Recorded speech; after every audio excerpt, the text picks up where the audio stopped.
더 늦춰지는 듯 했던 한덕수 대통령 권한대행에 대한 탄핵 심판 선고일이 확정된 건 정치권에도 커다란 변수가 아닐 수 없습니다. 여야 셈법 복잡해질 수밖에 없겠죠.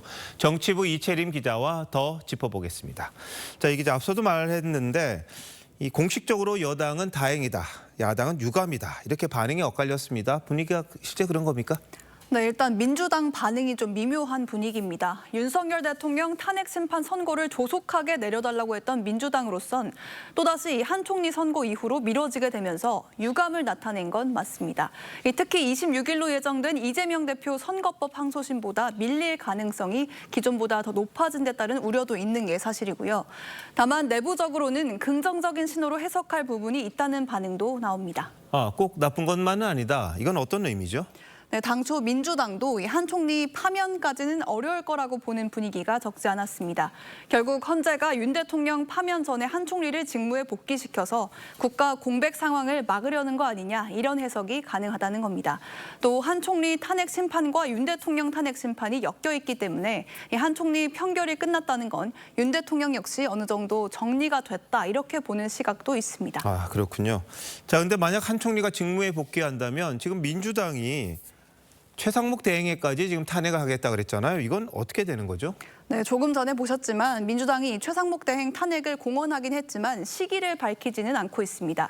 이를 두고 실제 탄핵을 추진하겠다기보다는 마은혁 후보자를 임명하라는 압박용 성격 아니냐 이런 해석이 나왔는데요.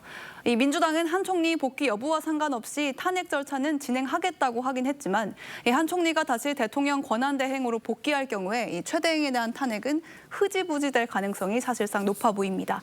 이 때문에 실제 탄핵은 추진하지도 못하고 이 30번째 탄핵 시도라는 부정적인 이미지만 떠안게 됐다는 지적이 당 내에서도 나오고 있습니다. 네, 결정을 하자마자 또 선고일이 잡히면서 좀 난감해졌겠군요. 근데 여당은 그동안 한덕수 총리 탄핵 심판 먼저 해야 한다 이렇게 주장해왔던 거죠?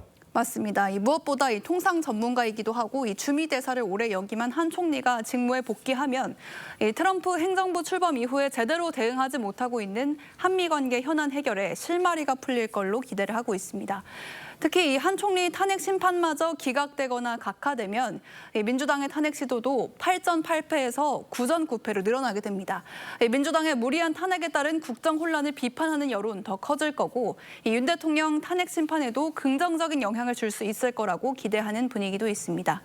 다만 한편으로는 이 헌재가 윤 대통령 탄핵 심판을 앞두고 여론의 균형 추를 먼저 맞추려고 하는 거 아니냐 이런 일부 우려의 시선도 나오고 있습니다. 네, 여나 야나 자기들 생각하는 대로 지금 해석을 하고 있고 희망도 하고 있는데 여러 차례 말씀드렸습니다만 차분하게 결과 지켜보는 그런 자세가 필요한 때가 아닌가 싶군요. 이 기자 잘 들었습니다.